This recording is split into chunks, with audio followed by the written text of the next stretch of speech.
What's up, everybody, and welcome back to All the Things Sort of Truth, the alcohol-fueled chapter-by-chapter reread of the Sort of Truth series with a pool full of craft brew on the side, just diving right in.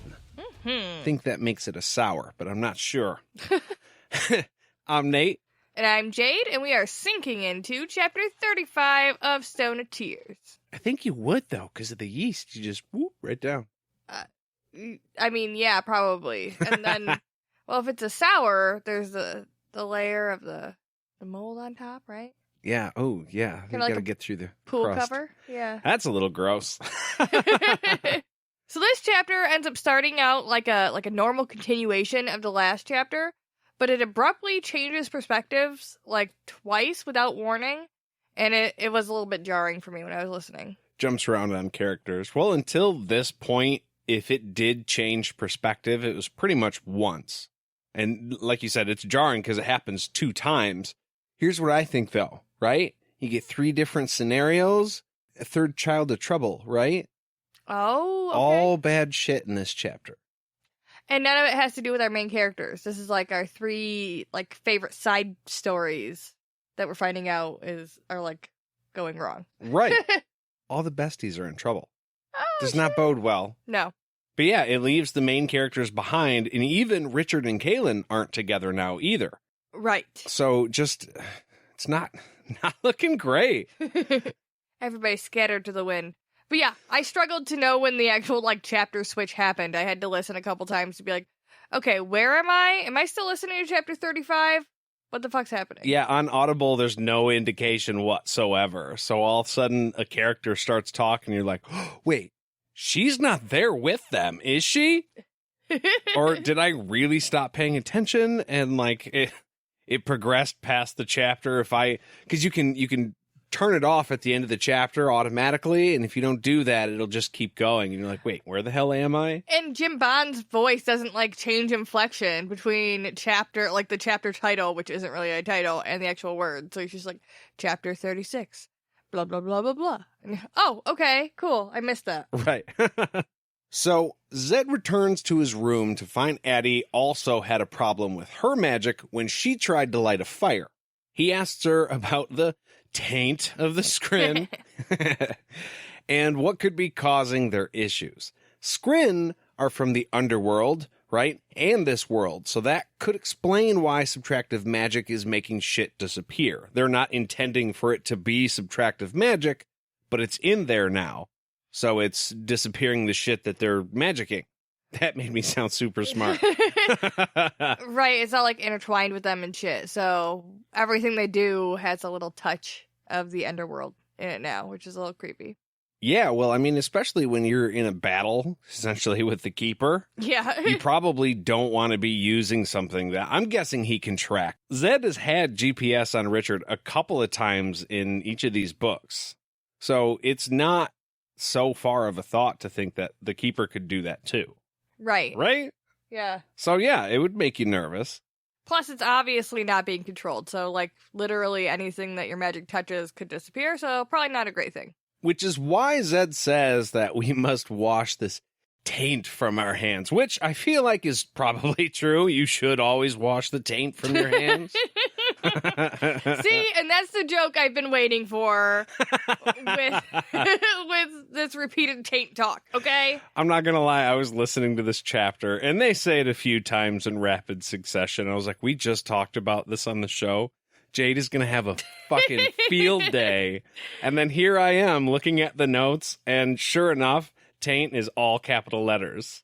Yeah, because you can't just be throwing it in everybody's face. I feel like taints are usually kept under wrap, you know? Well, they're kept under something. I guess it depends on who it belongs to. But Zedd's hope is that they won't have to go all the way to Nicobarisi. They have a problem now. It needs to be solved as soon as possible.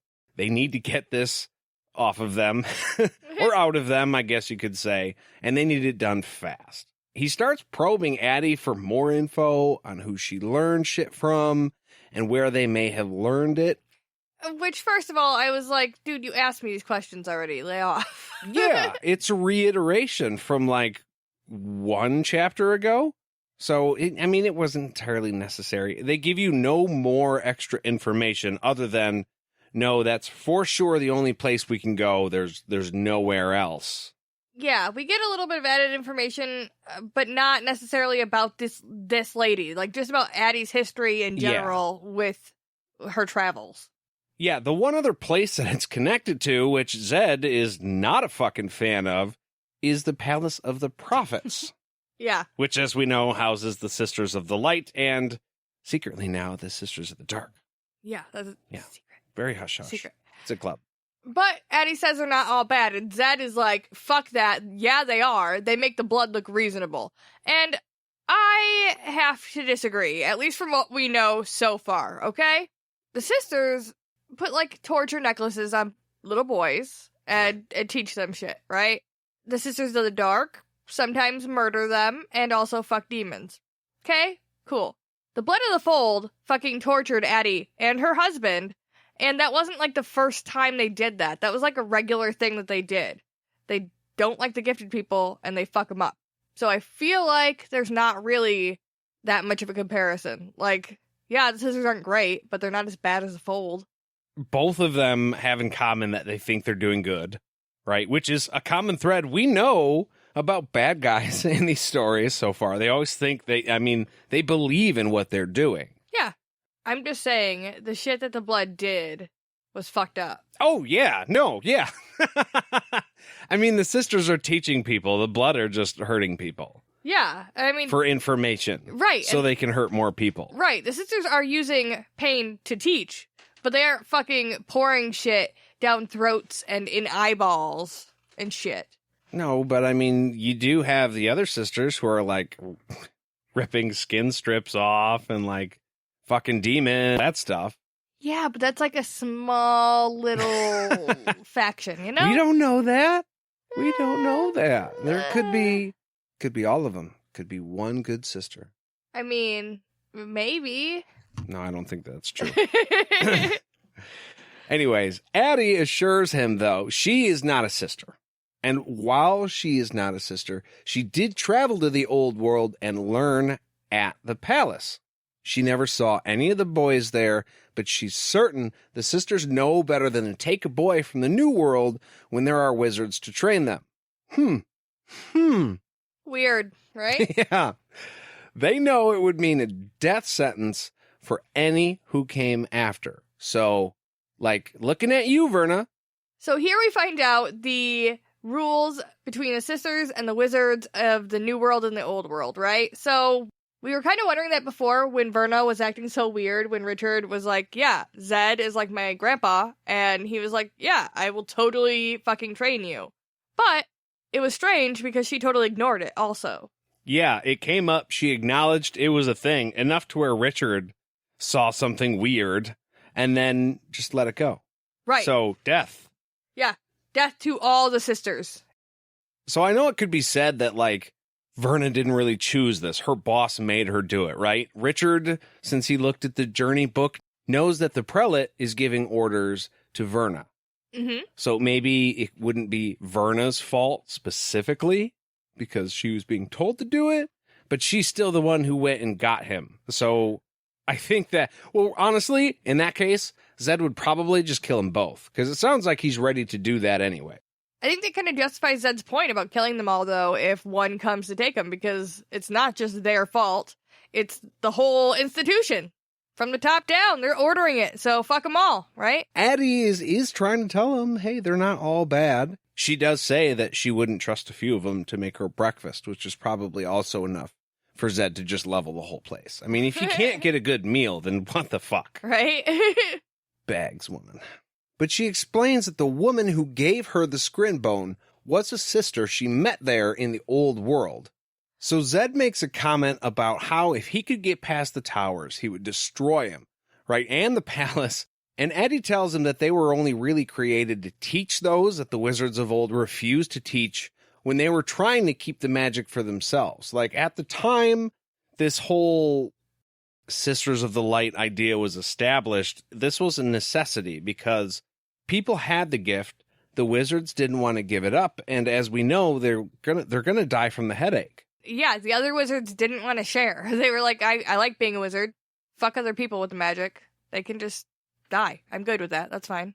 So really, the whole point behind the Palace of the Prophets was not a bad thing. But it sounds like they have crossed that line a few times, and so Zedd does not like them at all. No, in his opinion, you can't teach a wizard to be a wizard if you're not a wizard. So, like, it's stupid. He thinks it's terrible that wizards of old let people die in order to not share their fucking magic, but he also thinks, like, he wouldn't teach a fucking sorceress how to be a sorceress, so they need to butt the fuck out. Yeah. Well, and it also sounds like he could show somebody the joy of being a wizard, whereas the sisters have a completely different take on it, and they kind of teach it to him like it's a curse. Yeah. And obviously they make their first introduction to, hey, you're a wizard, fucking awful if the first thing you get is a painful collar. Right. Harry Potter would have been an entirely different story had this been the fucking case. Oh, I feel like we could try to tell the story from a different perspective like that. That's a fanfic that's waiting to be written.